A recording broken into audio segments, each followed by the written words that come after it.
Hello students, in this lecture number 3 of statistics chapter 1, today in this audio video we are going to discuss about the three distinct components of economics, that is consumption, production and distribution.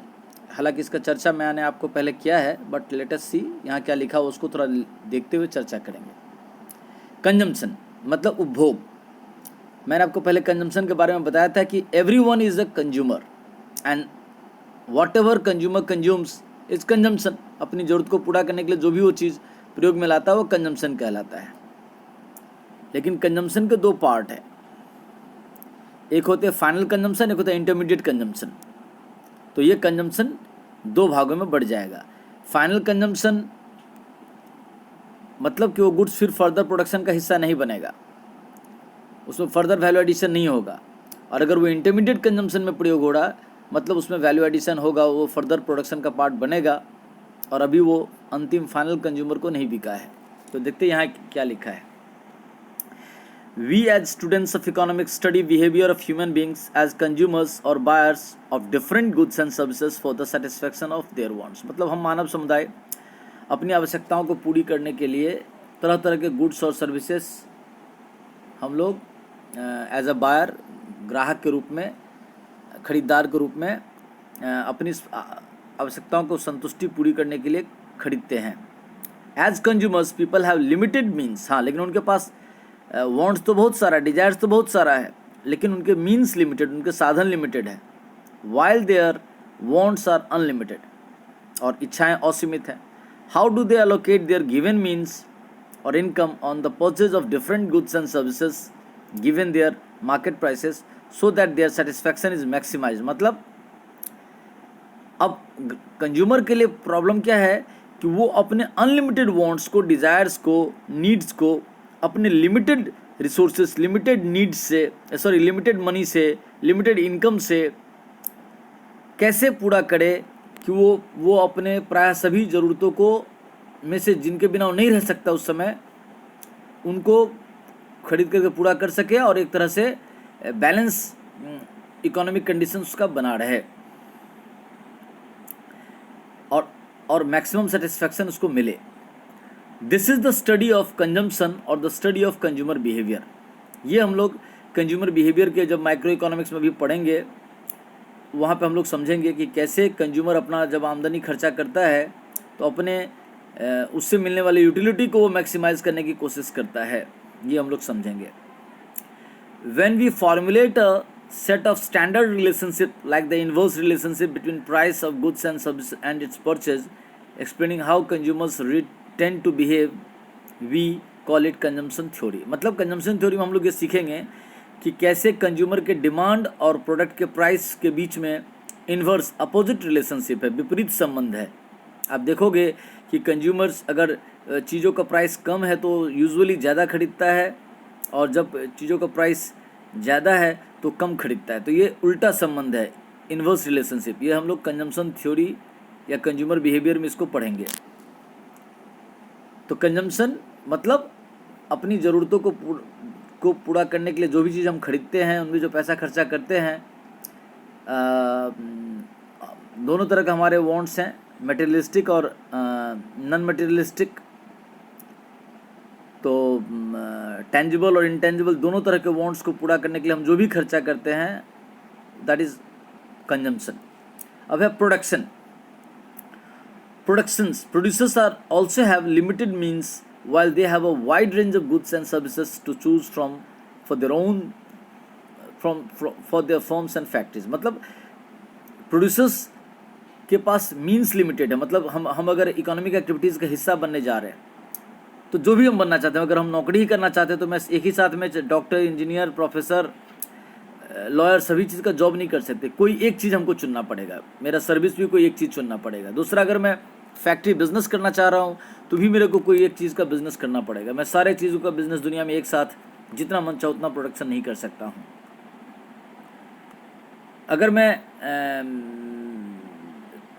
तो ये हो गया producers का choice कि उसके पास limited resources है, limited capacity है, limited time है, लिमिटेड मनी है, लिमिटेड टेक्नोलॉजी है,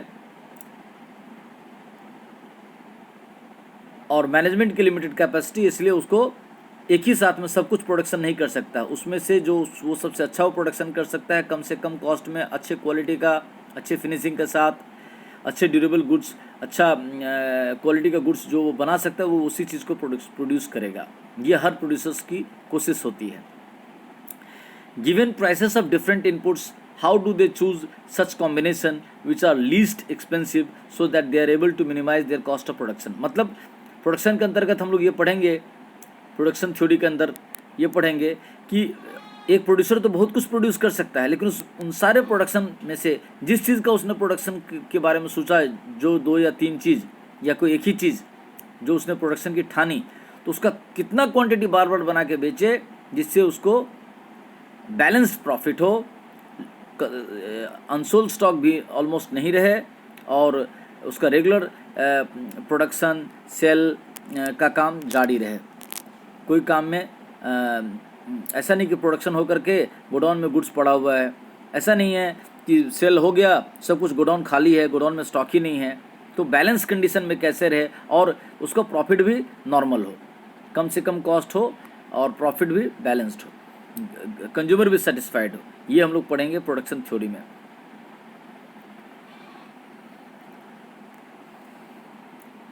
यहाँ लिखा है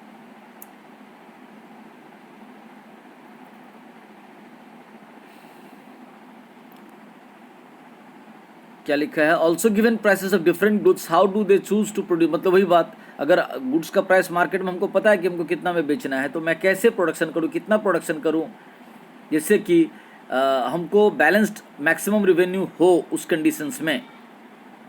ऐसा नहीं कि मैं क्वांटिटी तो बहुत बना के बेच रहा हूँ लेकिन मेरे को लॉसेस में बेचने पड़ रहा है, मैं क्वांटिटी बहुत कम बना के बेच रहा हूँ लेकिन बहुत ह्यूज प्रॉफिट कर रहा हूँ।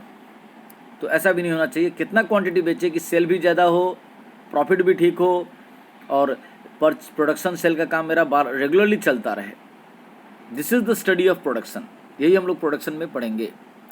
और the study of producers behaviour, या प्रोड्यूसर्स का स्वभाव के बारे में पढ़ेंगे। When we formulate a set of standard relationship like greater the productivity of a factor, greater is its employment। मतलब अगर हम लोग प्रोड्यूसर्स और उसकी प्रोडक्टिविटी दोनों के बीच में रिलेशंस को पढ़ेंगे तो क्या देखेंगे, ग्रेटर द प्रोडक्टिविटी, जिसमें जितनी ज़्यादा प्रोडक्टिविटी है उसको उतना ज़्यादा एम्प्लॉयमेंट, उसको उतना ज़्यादा काम मिलेगा। Explaining the behaviour of producers और their production decisions, we call it production theory. तो यानी जो भी कुछ यहाँ पर प्रोड्यूसर्स और प्रोडक्शन से रिलेटेड है, दैट इज़ वाई इस टॉपिक को हम लोग प्रोडक्शन थ्योरी कहेंगे। अब है distribution. As students of economics we are also interested in knowing how income generation generated in the process of production is distributed among those who have worked as agents of production. अब देखो, किसी भी production process में raw material का cost होता है, labour cost होता है, रेंट होता है, इंटरेस्ट होता है, सैलरी होता है, वेजेज होते हैं, कमीशन होते हैं, इलेक्ट्रिक चार्जेस होते हैं, टेलीफोन चार्जेस होते हैं। तो ये सारे जो फैक्टर्स ऑफ प्रोडक्शन हैं, जिस की मदद लेकर के हम लोगों ने प्रोडक्शन किया, और ऑनर का प्रॉफिट है, तो सभी में जो प्रोडक्शन हो रहा है, प्रोडक्शन होने के बाद जो सेलर्स ने सेल किया, तो उसको बनाने में जो कॉस्ट लगा, वो कॉस्ट में ही वो सारा का सारा सब कुछ खर्चा इंक्लूडेड है। कितना रेंट में पे किए, कितना सैलरी में पे किए, कितना कमीशन में पे किए, कितना रॉयल्टी पे किए, कितना इलेक्ट्रिक चार्जेस दिए, कितना टेलीफोन चार्जेस दिए, कितना ऑफिस क्लीनिंग चार्जेस किए, हर एक चीज़ का खर्चा उसमें जोड़ा गया, और प्लस ऑनर का प्रॉफिट भी जोड़ा है। तो ये डिस्ट्रीब्यूशन में हम लोग ये पढ़ेंगे कि कैसे प्रोडक्शन में जो अलग अलग डिफरेंट इनकम्स होता है, जैसे रेंट किसको जाता है, लेबरर्स को वेजेज या सैलरी जाता है, ऑनर को प्रॉफिट जाता है, मनी लेंडर को इंटरेस्ट जाता है, एजेंट्स को कमीशन जाता है। इन सब के बारे में हम लोग डिस्ट्रीब्यूशन सेक्शन में पढ़ेंगे, खास करके उसमें वो, हालांकि आपके सिलेबस का हिस्सा नहीं है, बट डिस्ट्रीब्यूशन थ्योरी जब भी आप पढ़ोगे तो उसमें आप पढ़ोगे खास करके वेजेज, रेंट, लैंड में, और प्रॉफिट। ये तीन आपके सिलेबस में है ही, और इंटरेस्ट भी, सिलेबस में नहीं है, आगे हायर क्लासेस में जाके इसको पढ़ सकते हैं।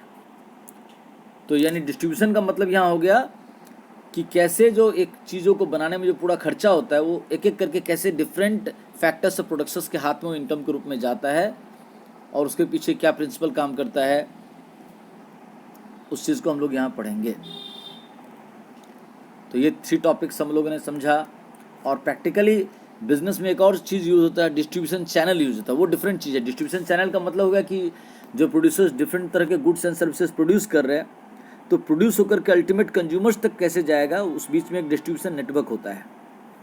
वो डिस्ट्रीब्यूटर, होलसेलर्स, रिटेलर्स एक्सेट्रा होते हैं, उसके थ्रू से गुड्स पब्लिक तक पहुंचती है। वो डिस्ट्रीब्यूशन नेटवर्क हो गया। और ये डिस्ट्रीब्यूशन का मतलब हो गया कि एक गुड्स के प्रोडक्शन में जो जो खर्चा होता है वो एक्चुअली में सोसाइटी के जो डिफरेंट फैक्टर्स ऑफ प्रोडक्शंस होते हैं जो उस गुड्स के बनने में मदद किए डायरेक्टली और इनडायरेक्टली, उन सब को इनकम के रूप में जो जो चीज़ जाता है उसमें खास करके 3-4 चीज़ें, rent, interest, profit, salary etcetera, कैसे उसके ऑनर को जो सर्विस प्रोवाइडर है उसके बारे में हम लोग पढ़ेंगे। But this is not part of your syllabus, just introduction आपको दिया गया। Thank you.